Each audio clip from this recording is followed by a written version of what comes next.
Hi friends, I welcome you all at Crack Grade B. I think you have all appeared for phase 1 of this exam, and now this is the part second, phase second, and in this phase second you all know that you are going to face some descriptive types of questions.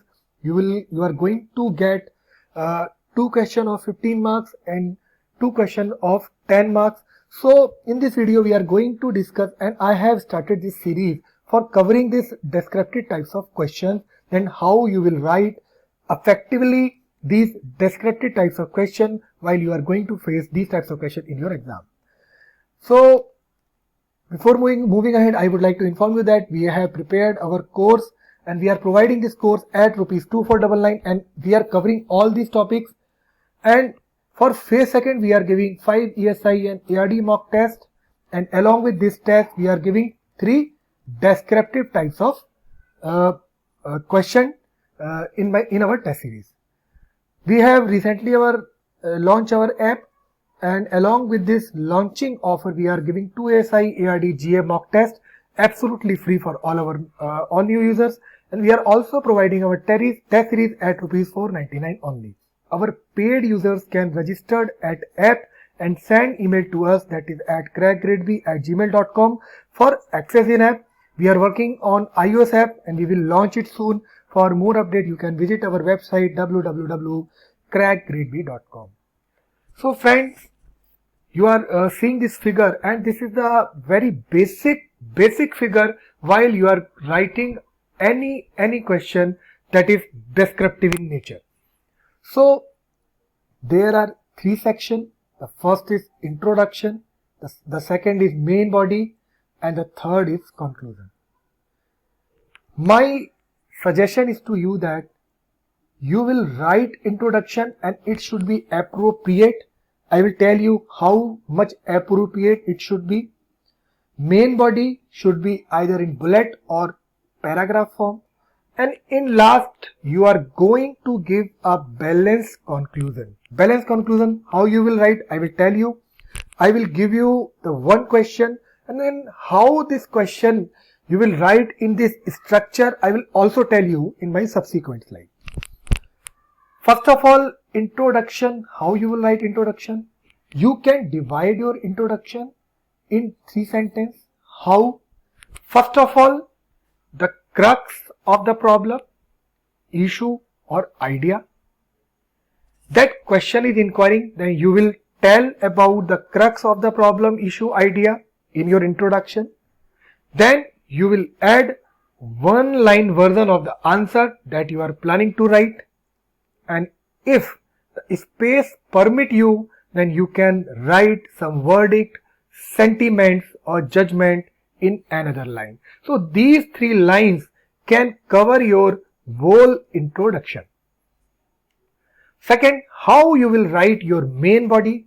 Main body, first of all, I would like to tell you that main body can be write either in bullet or paragraph form.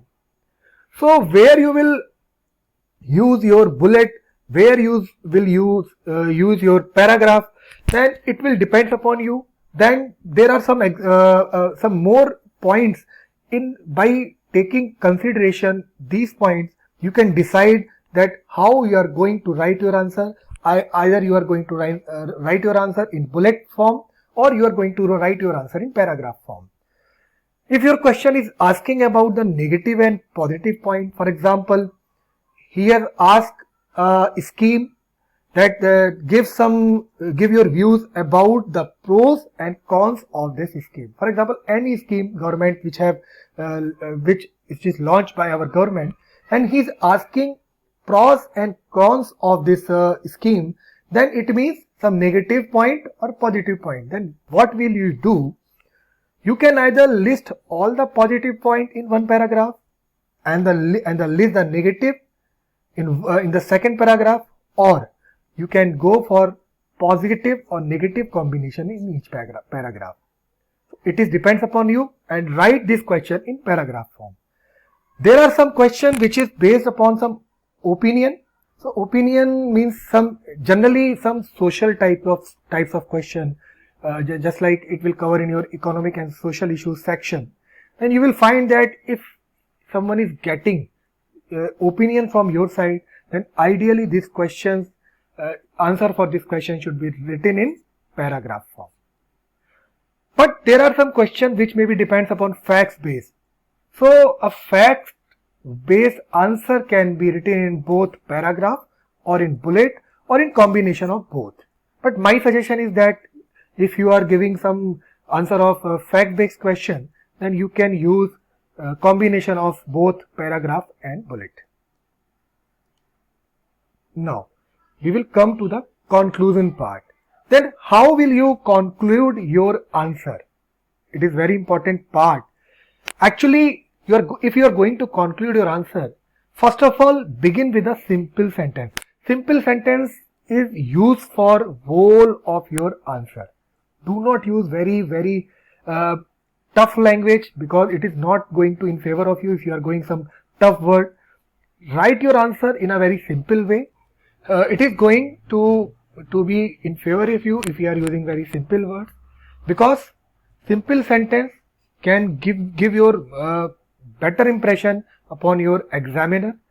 So if you are going to conclude your answer, then start with simple sentence, and that brings together all the main elements, points, argument of the answer. What is the argument?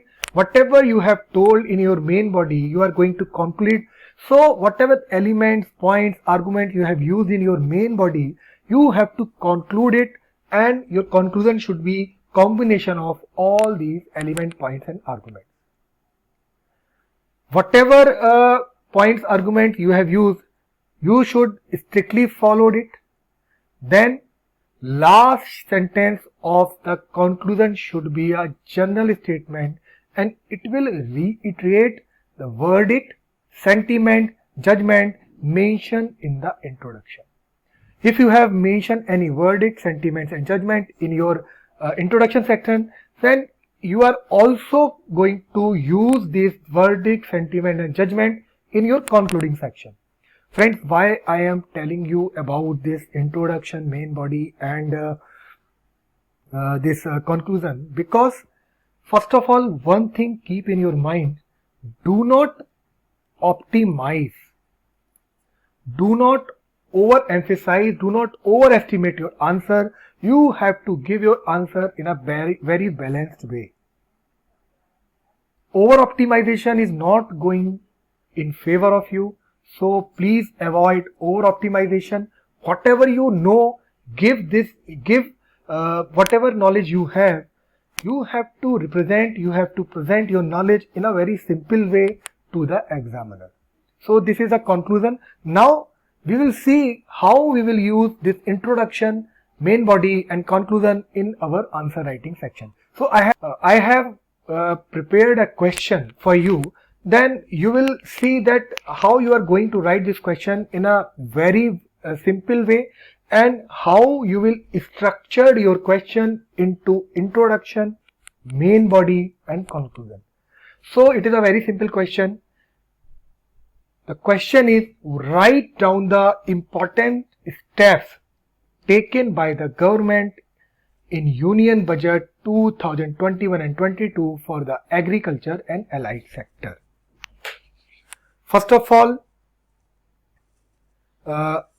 read this question carefully, then make some images, make some points in your mind. Otherwise you can write some points in the rough copy. Then based upon this rough work, you will start writing your question. So first of all, we will introduce what exactly government has given in this Union Budget 2021 and 22 for this agriculture and allied sector. So in the introduction part, you will write that our FM Finance Minister Nirmala Sitharaman proposed 10% hike in the farm loan dispersal target to rupees 16.5 lakh crores in the Union Budget 2021. They have introduced an agri-infra and development cess up to 100% to create post-harvest infrastructure for improving farmers' income. In a slew of steps to support the agriculture sector, Sitharaman has announced 9 measures for agriculture sector.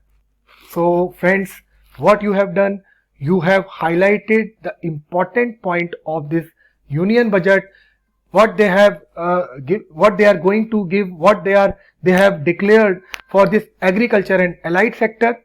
So you have giving some important highlight. In last line you have you are going to tell that this in the steps taken by the Sitharaman for agriculture steps for agriculture sector, they have taken 9 measures for this agriculture sector, which you are going to discuss in your main body section. So this is the introduction part. Now what is the main body? In main body you are going to discuss the 9 important measures which the union government has declared in union budget for this agriculture and allied sector. So first, they have extended Swamitva scheme for all states and UTs. Now you will discuss some inside story of this Swamitva scheme, why they have extended this scheme to all states and UTs. Earlier this scheme was launched by our Prime Minister Shri Narendra Singh Modi, and this scheme was launched by our PM, and it was used to bring transparency in property ownership in village. So under this scheme, a record of right is being given to the property owner in village. Up till now, about 1.80 lakh property owners in 1241 village have been provided cards. So this is the total information you have given about this scheme. Now the government has extended this scheme to all the states and UT. Now they have enhanced the agriculture credit target to 16.5 lakh crore for the financial year 22. It is the main point. To provide adequate credit to our farmers, the finance minister in the union budget 2021 enhanced the agriculture credit target to 16.5 lakh crore for financial year 22, and it will focus on ensuring increased credit flow to the animal husbandry, dairy and fisheries. So this was the second point. Third point, 33% increase in rural infrastructure development fund. The finance minister also announced and enhanced the allocation to the rural infrastructure development fund from 13,000 to 40,000 crore. 30,000 to 40,000 crore. They have doubled the micro irrigation fund. So it has been proposed to double micro irrigation fund, and it was started with the corpus of 5,000 crore under NABARD, and now by augmenting it by another 5,000 crore, now it is going to be 10,000 crore for this financial year. Operation Green scheme, it was limited to tops. Now it will include the 22 more perishable products. So what will happen? It will boost value addition in agriculture and allied products and their export. Now Srimati Sitharaman proposed to increase the scope of the Operation Green scheme that is presently applicable to tops, that is tomato, onion and potato, and it is going to be enlarged and including 22 perishable products. Now one more addition, they have additional increase in this union budget, 1,000 more mandis to be integrated with e-NAM. The finance minister said that around 1.68 crore farmers are registered, as rupees 1.4 lakh crore of trade value has been carried out through e-NAM. They have the FM has given this additional information by launching this budget. Now, keeping in view the transparency and competitiveness that e-NAM has brought into the agriculture market, the finance minister proposed to integrate 1,000 more mandis with the e-NAM to bring transparency and competitiveness. Now, APMC, to get access to agriculture infrastructure fund, the FM proposed to make available the agriculture infrastructure fund to APMC also for augmenting the infrastructure facilities. They have also given information to develop 5 major fishing harbors. The FM Sitharaman proposed substantially investment in the development of the modern fishing harbors, fishing landing centers. Now the 5 major fishing harbors will be at Kochi, Chennai, Visakhapatnam, Paradeep and Petwa Ghat, and it will be developed as a hubs of economic activity. And our FM has also proposed to develop inlet fishing harbors and fishing landing center along the bank of the river and the waterways. One more important information you can have, they have also launched multi-purpose seaweed park to establish in Tamil Nadu. They have announced for establishment of this multi-purpose seaweed park in Tamil Nadu. Recognizing the potential in seaweed farming, it is an emerging sector with the potential to transform the life of the coastal communities. It will provide large-scale employment and additional income to promote seaweed cultivation. So our FM proposed a multi-purpose seaweed park to be established in Tamil Nadu. So these all were the points, 9 measures which we have, which was announced in this budget.